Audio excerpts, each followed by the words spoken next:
You know, I've been all over the Kerbal system in KSP. Every planet, every moon, hell, even almost every biome, I've seen it all. But, you see, there's one more place we can go in the stock game, believe it or not. Besides the sun, obviously, but that's besides the point. A place that has spent eons lurking in the darkness, only to now reveal itself for a short while before returning to the icy void from whence it came once more. I am, of course, referring to the Interstellar class of comets, which, although they've been in the game for a number of years at this point, I've still yet to even see a single proper video of anyone actually making the arduous journey out to one of them. Until today, that is. And not only am I going to attempt to reach this relic of the cosmos, but I'm also going to try and put a little base on it for purposes that will be disclosed later, let's say. Let's get into it.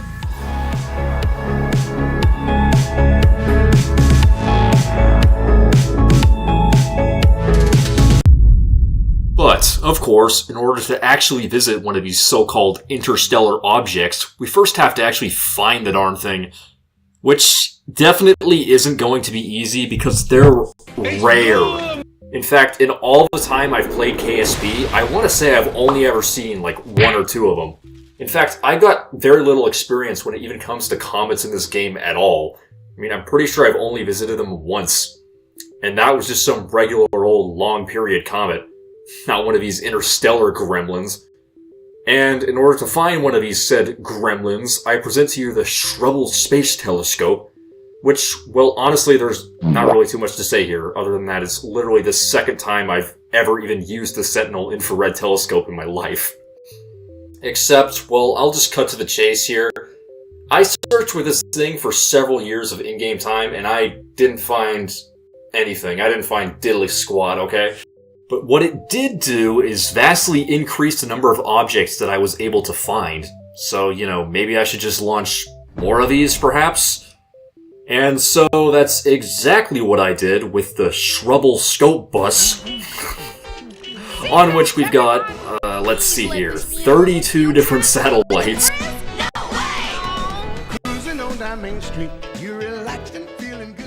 I then did a pretty standard launch with it.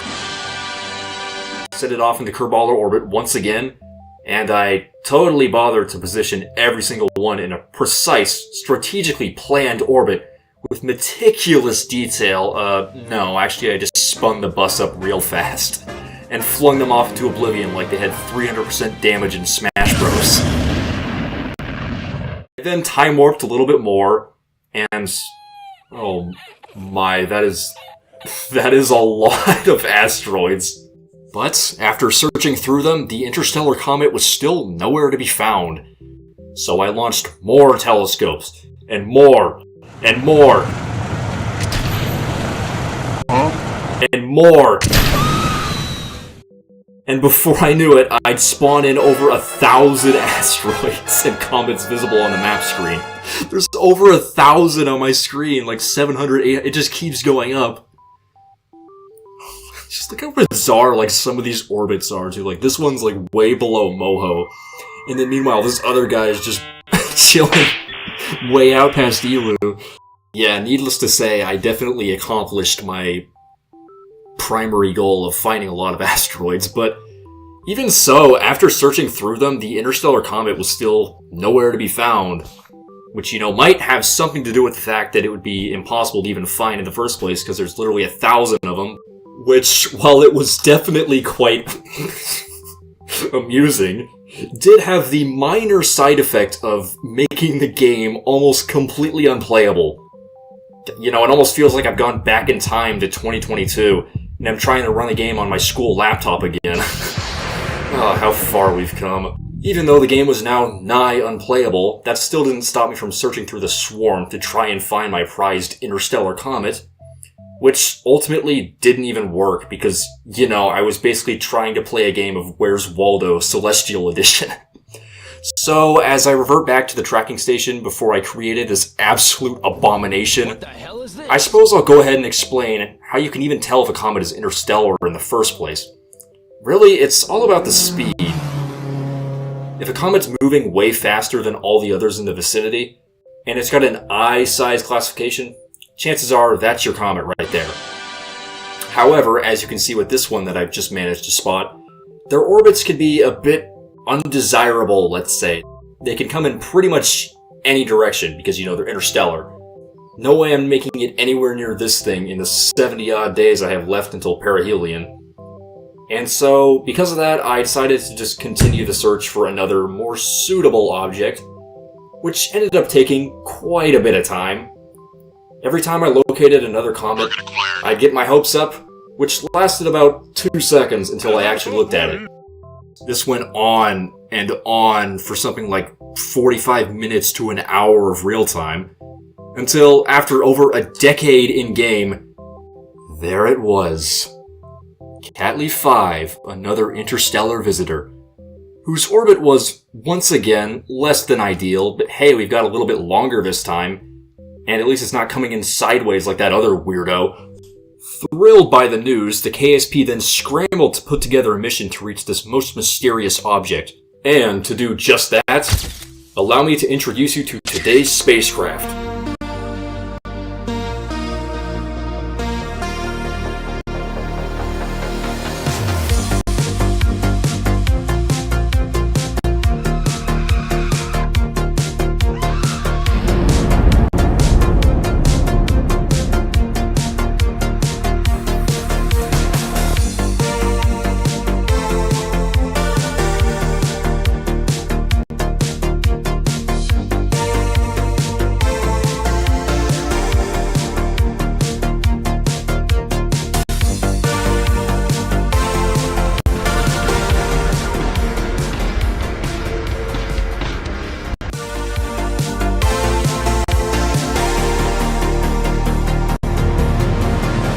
That's right, everybody give it up for the Epsilon Yeet! And not only that, but we've now got the Claw. I'm sure this part will absolutely behave itself and not cause any game-breaking issues whatsoever. Truly a spacecraft well equipped to handle all of the demands of interstellar travel. How magnificent it looks as it rises into the sky with its crew members.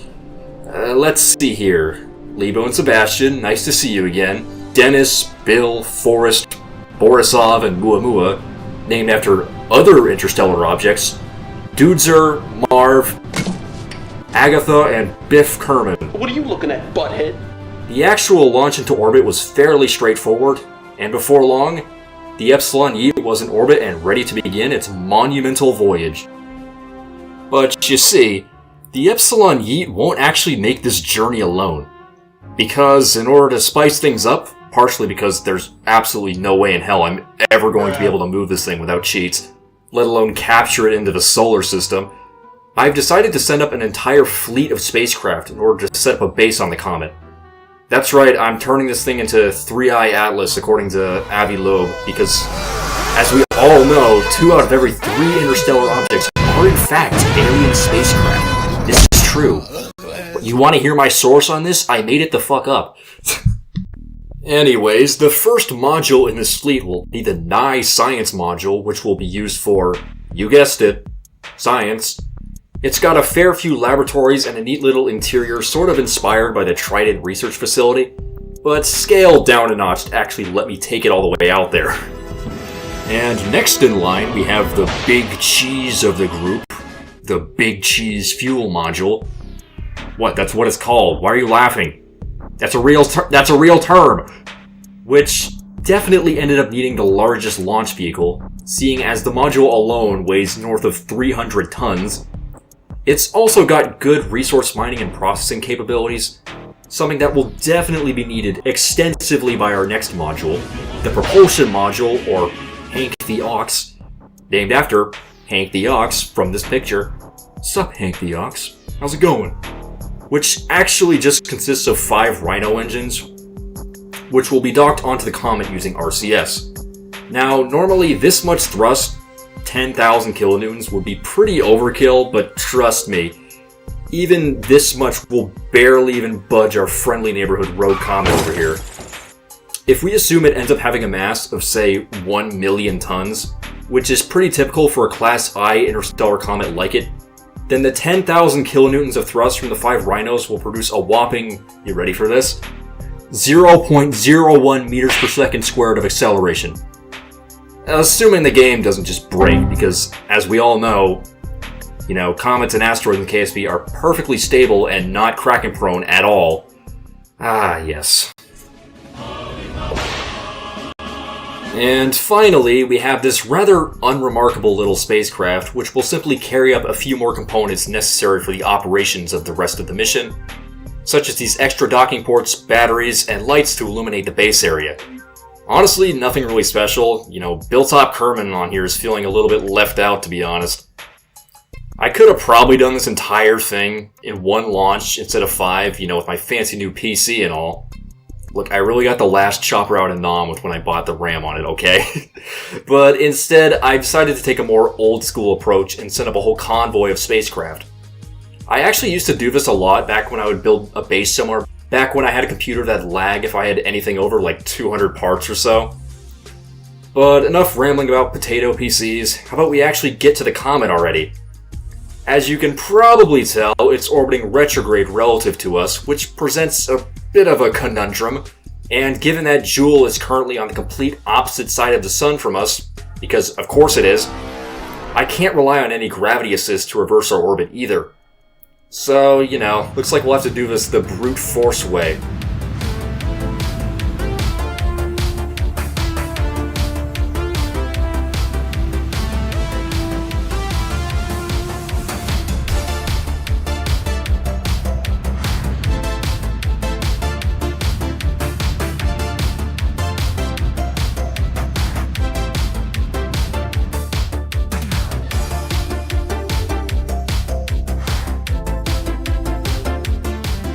By going all the way out past Eeloo, and then manually burning to reverse each spacecraft's orbit.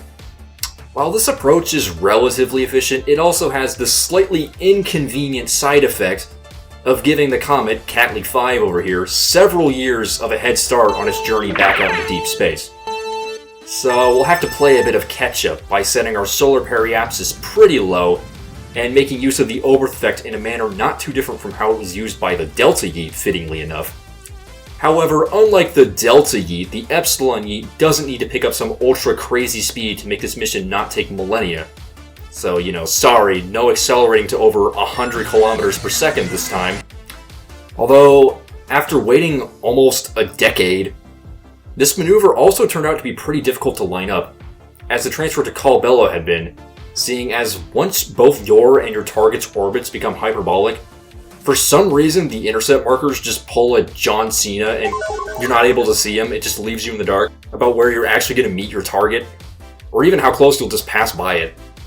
So, as you can see here, lining up the intersects was actually mostly guesswork, based on a prior reconnaissance run I did earlier to see if it was even possible with the spacecraft that I had. I also have to be pretty careful to not just leave the Kerbal system too quickly or too slowly. Too fast, and I won't have enough fuel to brake to match the comet's speed once I reach it, dooming my Kerbals to forever wander the stars alone, much like Sugar Kerbin. And too slow, however, and I'll end up spending centuries just trying to catch up to the comet at a snail's pace, or even worse yet, just never catch up with it at all, once again dooming the crew to a Sugar Kerbin-like fate. I'm seeing a lot of parallels here between this mission and the Interstellar one, huh? Since it had by far the most Delta V, the Epsilon Yeet itself took the lead, being ejected at the highest velocity, followed by the Nye Science Module, the Extra Bits, Hank the Ox, and slowest of all, the Big Cheese, who we are probably going to have to spend over a decade waiting for once we actually reach the comet. I also suppose I should address the elephant in the room here. Why am I not using better time warp? Do I want to suffer? Well, no, but not anymore at least. But given that I have a pretty bad history with that mod, when it comes to hyperbolic interstellar trajectories like this, I think it's for the best that I just waited a really long time for this mission to finish, versus getting soft-locked and having to do the entire thing all over again without it anyways. And besides, it didn't actually end up taking that long. So I suppose I'll just speed things up a bit as the fleet races off into the endless void after this interstellar visitor. Enjoy the ride!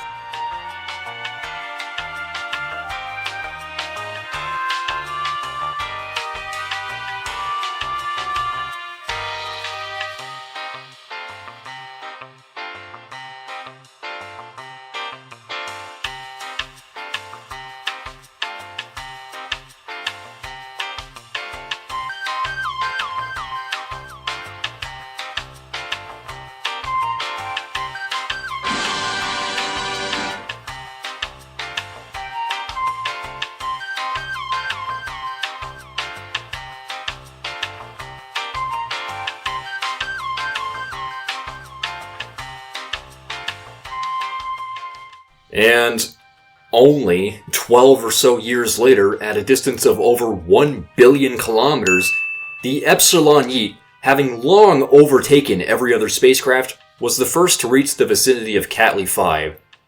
Since I pretty much had to eyeball the entire thing, I definitely didn't end up getting as close as I would have liked, meaning that once the relative velocity was cancelled, I then did another burn to get the Epsilon Yeet moving back in the right direction. I mean, I say far, but honestly, all things considered, eyeballing it to a distance of only 7 million kilometers out of over 1 billion is actually pretty good, not gonna lie. Over the course of the next 4 years, the Epsilon Yeet then very slowly approached the comet, until, one day, the crew were finally able to spot it way off in the distance.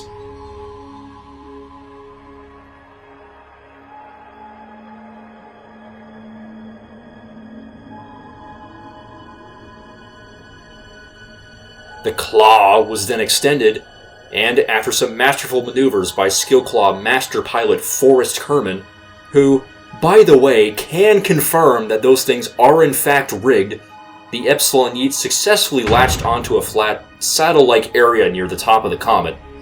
Shortly thereafter, famed submarine captain Lebo Kerbin then disembarked the craft and collected the first ever sample from one of these most exotic objects, for a grand total of 900 science points. Honestly, I'm a bit underwhelmed. Just, really? I could literally get more science than that from a basic-ass mission to the moon if I wanted to. Regardless, the crew would have plenty of time to process it, seeing as none of the other spacecraft were to arrive for several years. After the Epsilon Yeet had reached the comet successfully, the next to arrive was the Nye Science module, just after it had overtaken the Extra Bits spacecraft. Docking this thing to the comet would be a little bit harder than it had been for the Epsilon Yeet, and that's because I want to actually attach this thing via a docking port for a better connection. That's right, if you didn't know, you can actually attach docking ports to asteroids and comets, as long as you attach a surface-mountable part to it first. In fact, I've actually used this trick before, back when I constructed the Regulus space station on this asteroid around the moon that you see here. And guess what? It's not working. Well, that ain't good. I'm thinking that maybe the attachment point just wasn't a valid part for it. So I then tried a cubic octagonal strut, and guess what? Chicken butt. That didn't work either. Did they remove this at some point? Dude, just attach the strut to the it's not that hard. Why does this shit always have to happen? Well, this sucks. I guess I'll just spawn in a craft with a bunch of claws then, because I'm definitely not waiting another 50 years for... Hey guys, should we use the claw probe? The claw probe? The claw probe? The claw probes, the useless little add-ons I made for the Epsilon Yeet at the very beginning?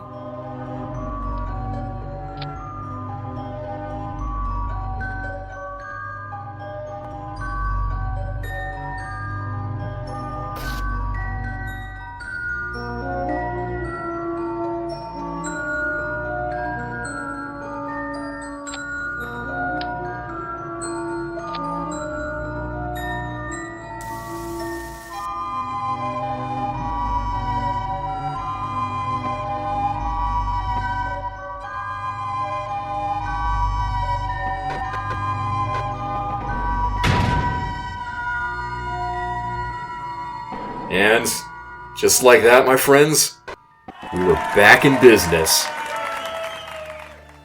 After that crisis had been averted, The rest of the modules then arrived one after another, with the only major shakeup being the fact that the light towers from the extra bits now had to be repurposed as engine mounts for when the engines later arrived. It's alright though, Marv Kerbin was more than happy to sort that out for us. Next in line to arrive was Hank the Ox, the engine module. Initially, I thought attaching all of these engines to the Comet would be a walk in the park, but as you'll soon see, it turned out to be a bit of a headache. Why, you might ask? Well, to put it simply, the RCS on the engines was too good, and it would constantly overcorrect whenever I needed to adjust an engine's attitude. And also, due to a lack of reaction wheels, I couldn't really turn them without RCS either, resulting in several failed attempts to attach the first engine to the Comet. Oh yeah, and also, this happened.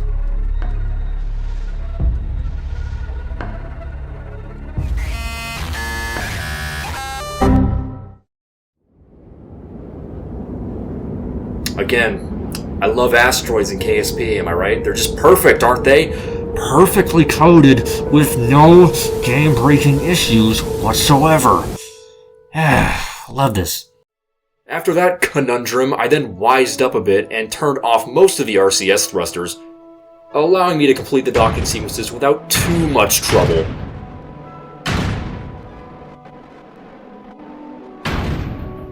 And once all of that had been completed, it was only the big cheese that was left. Literally. Despite its overall imposing figure, it would turn out to actually be one of the easiest crafts to dock to the Comet.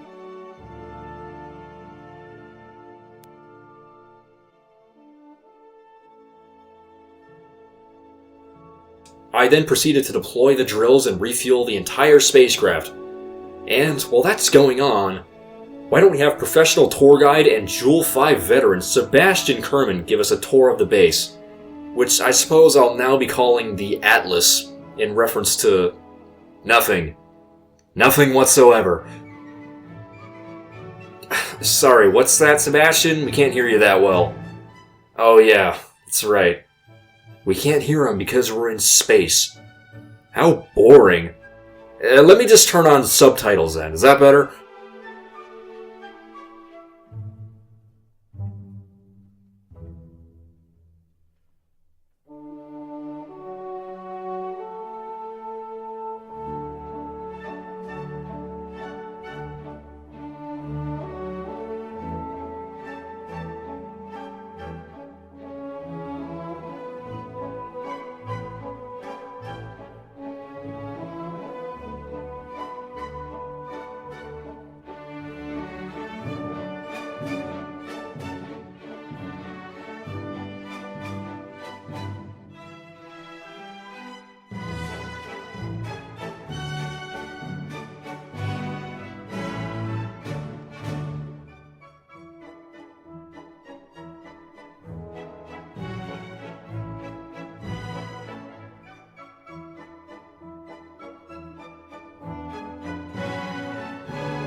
And after that thrilling and insightful tour, the crew were then split into two groups. Those who would stay on board the Atlas and be along for the ride as it went among the stars, and those who would be returning to Kerbin on board the Epsilon Yeet, in a feat that the Delta Yeet could never quite accomplish. After bidding their farewells, the remaining crew of the Epsilon Yeet then departed from the Atlas, drifting back out into the emptiness. Once a sufficient distance had been reached, I then decided to pull a little bit of a Mark Watney on the Epsilon Yeet in order to give us a little more Delta V, so as to make this return trip not take literal centuries. Antennas, gone. Lights, get that out of here. Nose cones, how about nope cones? Extra fuel tanks, nope, empty them. Extra unused modules, absolutely not. Amazing weight loss program, really. And once the Epsilon Yeet had been sufficiently slimmed down, it then performed another burn to cancel its velocity away from Kerbal and started moving in the other direction on an orbit that was, believe it or not, no longer retrograde, with an estimated transfer time of 112 years. Bet you wish you used better time warp now. No, not really, because guess what? I can do this amazing thing called going and doing something else, including, believe it or not, going outside. Astounding, I know. Besides, the whole thing will still only take a couple of hours. But for our Kerbals, on the other hand, well, let's just say it took a wee bit longer.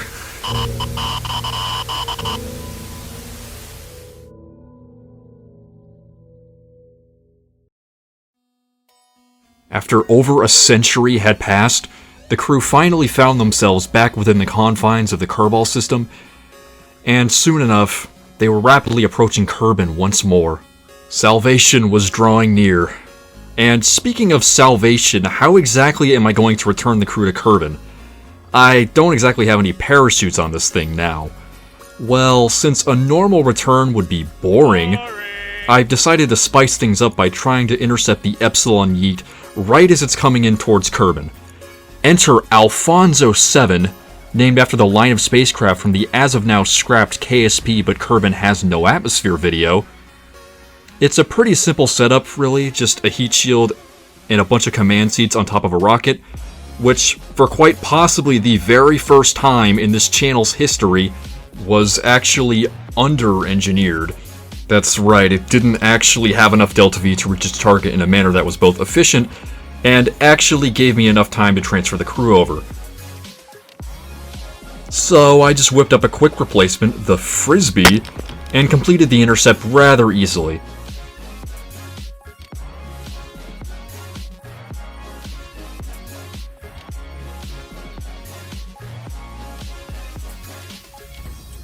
I then scrambled to get the crew members safely on board the Frisbee, seeing as we had mere minutes until the re-entry began. And once everyone had safely boarded the Frisbee, said re-entry could then commence, as well as the fireworks.